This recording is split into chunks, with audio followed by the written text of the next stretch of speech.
c'est un lien entre les métiers et les entreprises. Notre objectif en RH, c'est presque de n'être rien, d'être une transparence qui permet aux métiers et aux personnes de se rencontrer au mieux. Et donc tout ce qu'on fait dans ce MBA, c'est travailler à la limitation du risque, que les personnes ne voient pas bien les entreprises ou que les entreprises ne voient pas bien les personnes. Qu'une entreprise ne prenne pas le bon critère de sélection pour recruter une personne et finalement recrute les mauvais et ne prenne pas les bons. Ou qu'une personne postule sur un poste qui ne lui correspond pas. Donc c'est ça l'objectif global de la fonction RH. Et un des enjeux clés qu'on aura en constante sur l'année, c'est la place de la communication. Que veulent les salariés en entreprise, c'est comprendre pourquoi ils ont une augmentation ou pas une augmentation. Et nous, ce qu'on fait dans ce MBA, c'est dire comment on explique pourquoi il y a eu augmentation ou pas, en faisant le lien avec la notion de contribution-rétribution. Comment je mets en place ma politique de rémunération. Combien je paye? Là, je parle de combien je gagne. Et dans ce que je gagne, combien je dépense pour mes coûts. Donc dans ce qui me reste, je fais quoi? Je donne combien aux salariés, je donne combien à l'investissement, je donne combien aux actionnaires. On parle de choses concrètes. Et quand vous dites, tiens, toi, tu es à tant de K euros, c'est parce que ton poste rapporte tant et que sur ce que tu gagnes, on peut te donner tant. On donne des réponses concrètes, on fait de la communication, mais ce n'est pas du pipeau. C'est pas oui, il faut tout ce qu'on parle.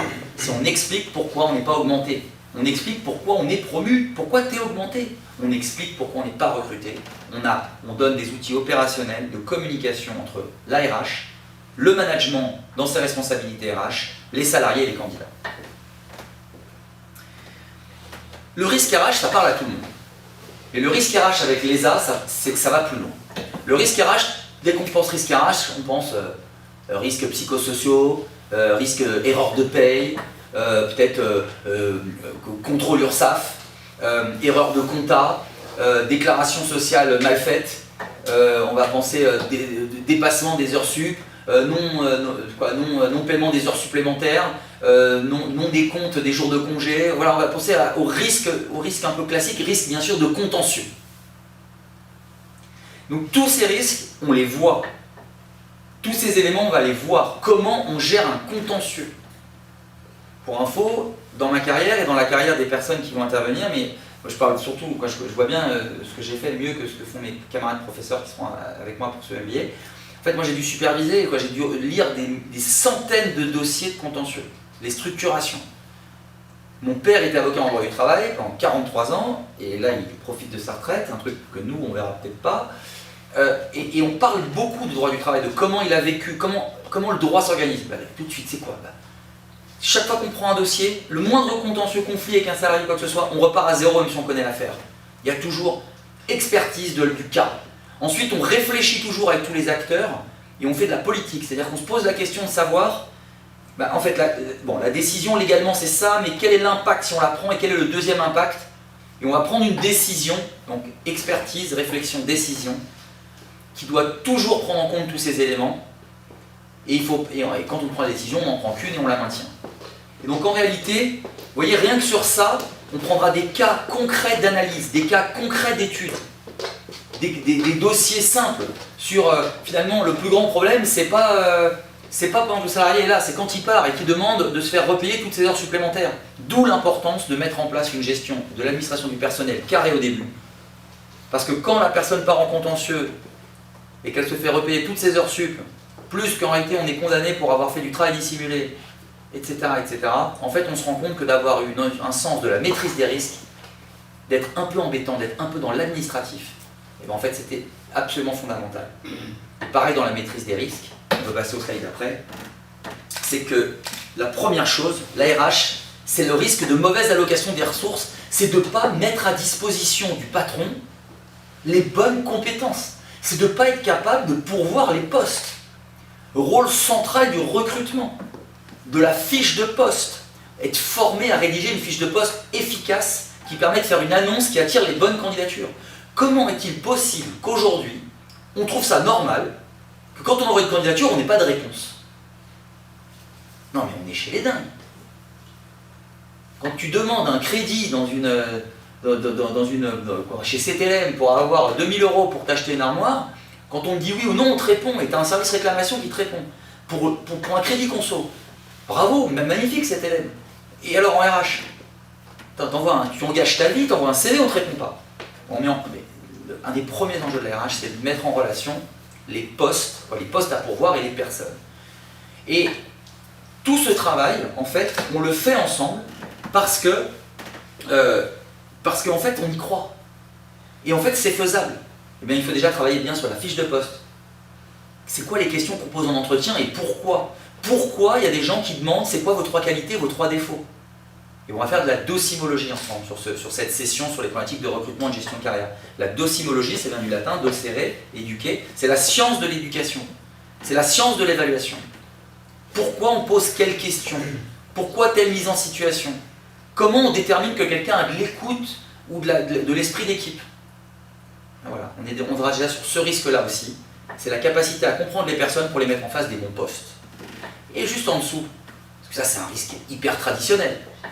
Depuis Sun Tzu, depuis un des livres qu'on a utilisé pour construire le MBA, c'est les modalités de recrutement à l'époque des Spartiates. Comment on rentrait dans la garde des 300 à l'époque de Sparte? Il y a des vrais critères.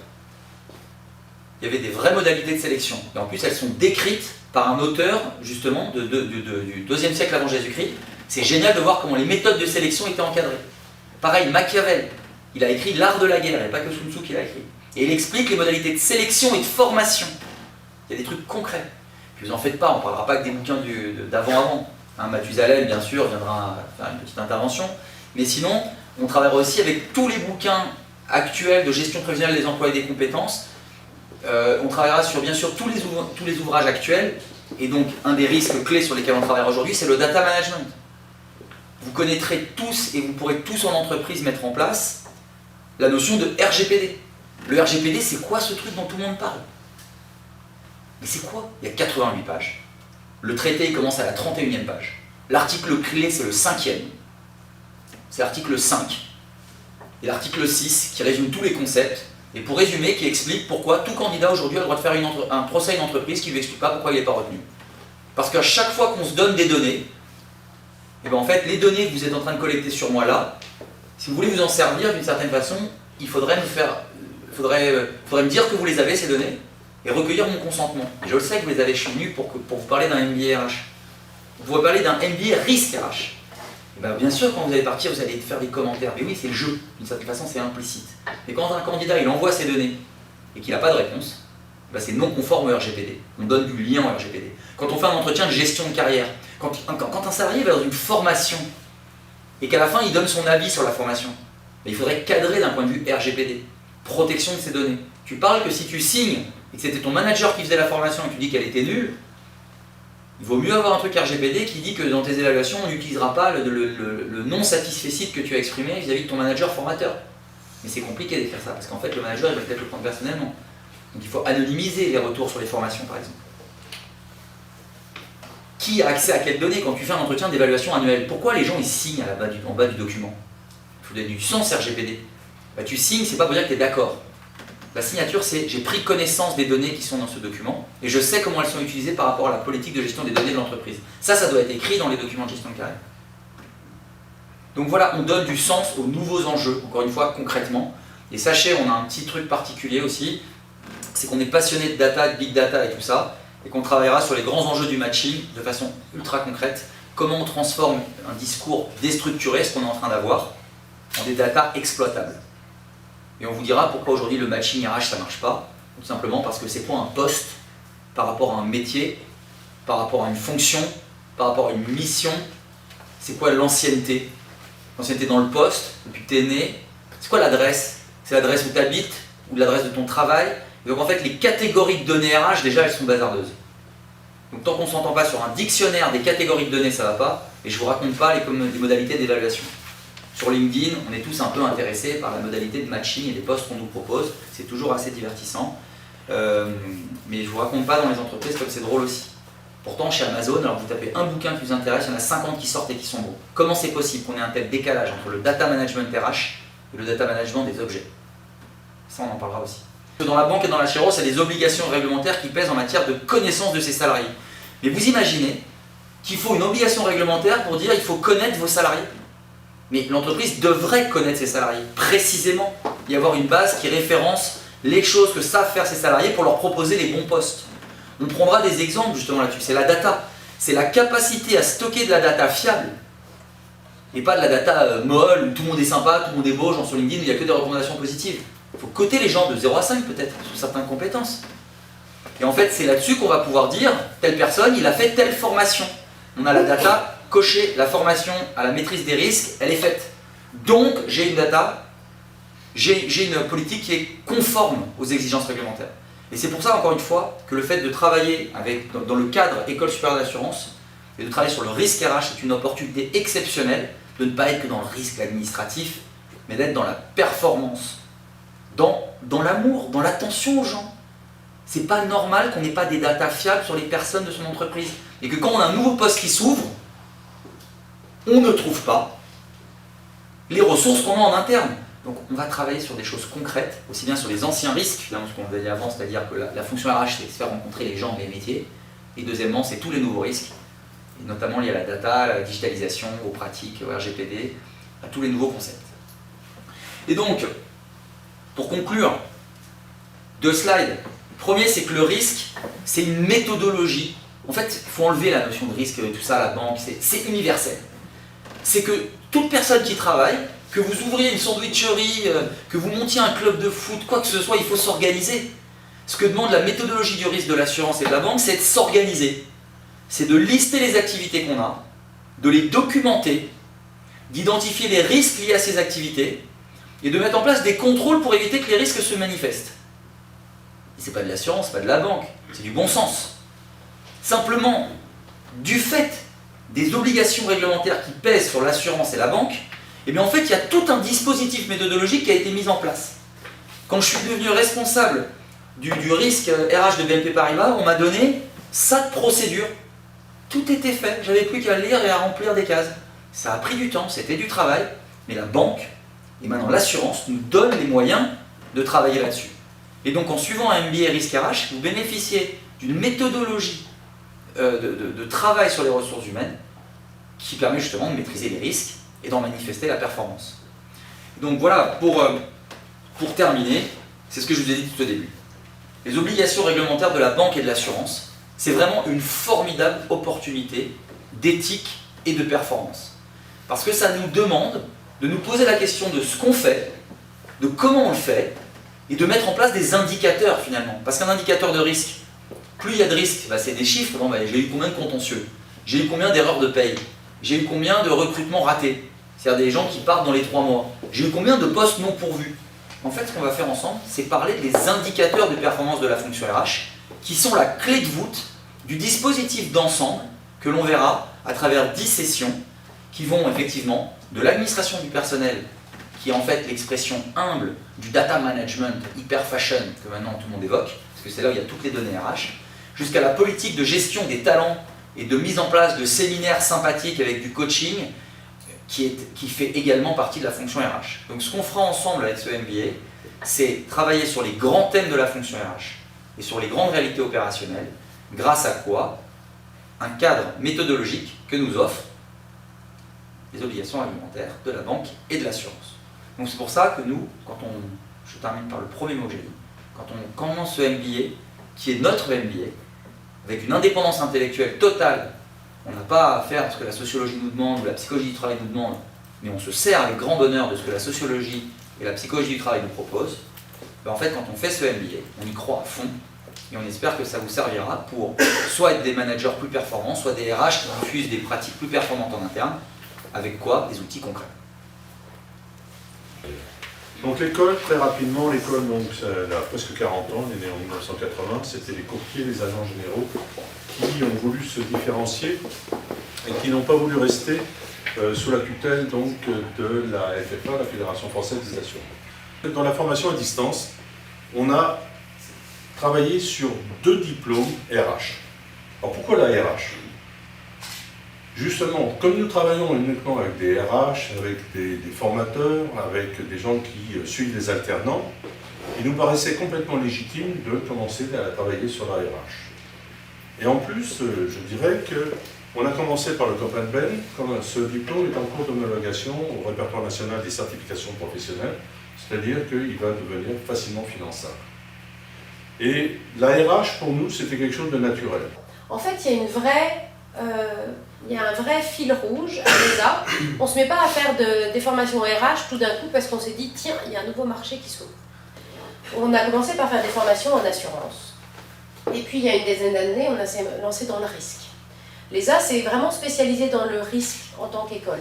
C'est-à-dire qu'on a un MBA part-time en risque, on a ce titre de niveau 1, manager des risques et des assurances de l'entreprise, on a le même manager des risques à distance, on a les blocs de compétences pour obtenir le titre, et le MBA part-time. Donc vraiment, on a pris une culture risque à l'ESA depuis un certain nombre d'années. Les assurances, on est arrivé au risque.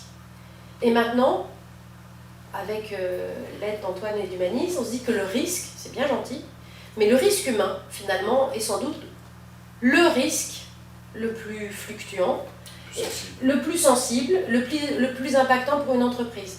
Et surtout, une fois que l'entreprise a eu un risk manager qui s'est occupé d'auditer, de cartographier, de transférer ces risques classiques à l'assurance, la perte d'exploitation, enfin toute cette partie-là, risque financier, mais le risque humain, c'est difficilement transférable à l'assurance. Enfin, c'est d'ailleurs pas transférable à l'assurance. Donc, ce MBA est arrivé avec cette idée de risque humain, risque dans les fonctions RH et managériales. Et finalement, le fil rouge, j'y va jusqu'au MBA Comp & Ben, parce qu'on s'est quand même posé la question de comment l'ESA pouvait faire le grand écart entre l'assurance et le Comp & Ben. Alors la réponse était 1, dès lors qu'on fait de la stratégie des rémunérations, on se met à parler quand même de prévoyance, on se met quand même à parler d'assurance, on se met à parler de retraite, donc ça a quand même du lien avec l'assurance. Mais l'indemnité de fin de carrière. Voilà, toute cette partie-là, d'indemnité différée. Mais notre risque humain, finalement, il nous emmène jusqu'au MBA Comp & Ben, parce que ça fait partie des compétences RH un peu poussées et pointues. Vous avez toute la documentation qui vous sera donnée de manière à ce que vous puissiez accéder à peu près aux informations sur lesquelles vous allez échanger, et c'est dans l'échange que vous allez vous enrichir, et c'est dans l'échange que vous allez grandir, et c'est dans l'échange où vous allez avoir les recettes qui vous permettront de dire « j'ai ce diplôme, ok, mais j'ai surtout la possibilité d'utiliser les recettes que l'on m'a données. » Et ça, c'est tout à fait dans l'esprit d'Antoine. Et donc, vous verrez que l'organisation telle qu'on l'a mise en place, elle correspond à cette vision, c'est-à-dire une profession féminisée, une profession où on n'a pas beaucoup de temps, et donc il faut aller à l'essentiel, mais l'essentiel, on va le concentrer sur une vingtaine de jours à peu près de formation. Alors, ce qui compte, c'est passer de la connaissance à la compétence. Et on est assuré, chez Forcea DESA depuis 10 ans, plus de 10 ans, que la compétence, c'est difficile à transmettre à distance. Donc toutes nos formations en blended learning, elles ont toujours marché sur 2 pieds, la formation à distance et les regroupements. Toutes nos formations, elles ont des regroupements réguliers. Si on parle des 3 diplômes Bac plus 5, les étudiants viennent tous les trimestres pendant une semaine. Et ils savent qu'au moment où ils viennent en regroupement, ils auront eu à travailler telle phase de cours. Et il faut qu'ils arrivent en ayant travaillé ces cours, parce que les compétences, elles vont être acquises par cas pratique, méthodologie, atelier. Et le 3e pilier dont je parle, et dont j'ai vraiment envie de parler chez nous, chez Forcea DESA, c'est vraiment important. Finalement, c'est en lien avec le risque humain, le risque de la déshumanisation de la formation à distance.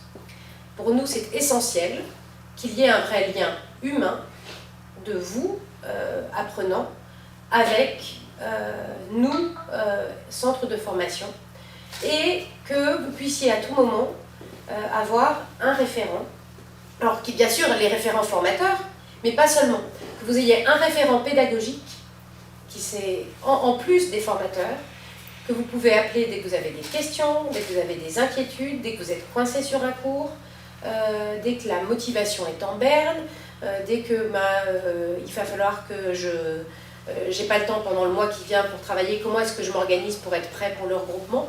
Et donc ça, en l'occurrence, vous avez un référent pédagogique. En l'occurrence, pour les formations RH, c'est Delphine qui est ici, et qui est ce référent-là. Donc vraiment, pour nous, un tabouret, ça a 3 pieds. Alors, ceux-là, ils en ont 4, tant pis. Voilà, c'est pas grave. Mais formation partie à distance, les ateliers et le suivi, le coaching pédagogique. On pourrait rajouter le quatrième pied qui est finalement la communauté que vous faites avec les autres membres de votre promotion. Donc il y avait bien 4 pieds. Donc il y a bien un quatrième pied. Celui-là, finalement, on sait très bien quand vous venez en regroupement, finalement, par rapport à une formation présentielle qui est plus lourde en termes de formation présentielle et donc qui a aussi des contraintes. Quand on est en formation présentielle tout le temps, la synergie dans une promotion, elle n'est pas forcément toujours excellente. On s'agace assez vite des gens avec qui on est au quotidien. Quand on se voit une fois par mois, finalement on tire le meilleur de ces rencontres-là. Et pour nous c'est très important aussi de voir qu'il y a une vraie communauté d'étudiants, mais il y a une vraie émulation, parce que les compétences, et le transfert de compétences, il se fait avec les formateurs et il se fait aussi entre pairs. Clairement, vous n'avez pas le même background, vous n'avez pas les mêmes expériences professionnelles, et vous êtes là pour vous enrichir mutuellement aussi au moment des ateliers. Donc j'ai bien les 4 pieds, en l'occurrence. Formation RH, on a décidé, donc on a ces 2 MBA, le Companben qu'on a déjà fait l'année dernière et qui recommence en janvier, vous, ce nouveau MBA là, on a décidé d'une structure un peu, alors, qui sont plus légers que nos autres formations en termes d'heures, donc déjà ça peut vous rassurer sur comment vous allez pouvoir tout concilier. On est sur 250-300 heures de formation, ateliers compris. Donc 300 heures de formation, et puis on a choisi ce rythme-là très régulier de 2 jours par mois. Pourquoi cette idée-là? C'est que finalement, les ateliers, comme chaque module est bien segmenté, finalement, vous savez ce que vous avez à travailler pour le mois suivant. Et c'était la même chose pour le Companben. Il y avait tel module pour l'atelier, voilà ce que vous avez à travailler, puis vous allez avancer d'atelier en atelier de cette façon-là. Ça permet de se voir de façon assez régulière, mais pas trop, 2 jours par mois, un vendredi et samedi. C'est relativement compatible avec une vie professionnelle finalement si vous avez un vendredi à poser dans le mois. Vous aurez un triple diplôme. Vous aurez le titre de niveau 1, manager des risques et des assurances de l'entreprise, option risque humain, le MBA risque dans les fonctions ressources humaines et managériales et le European MBA. Et ça permet donc de faire un bon usage du dispositif CPF.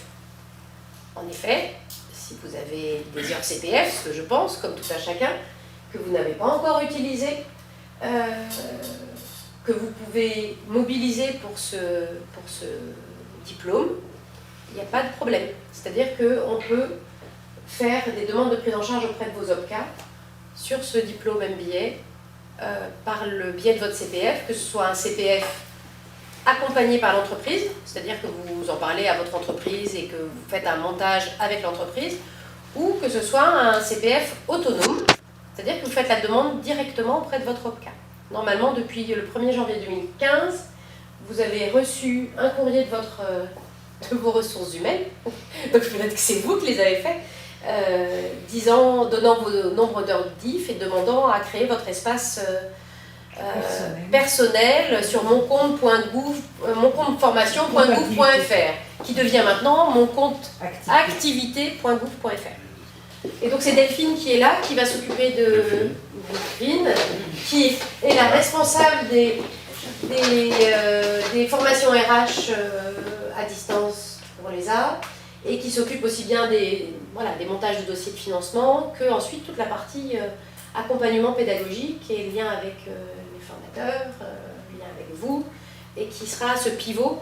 Voilà.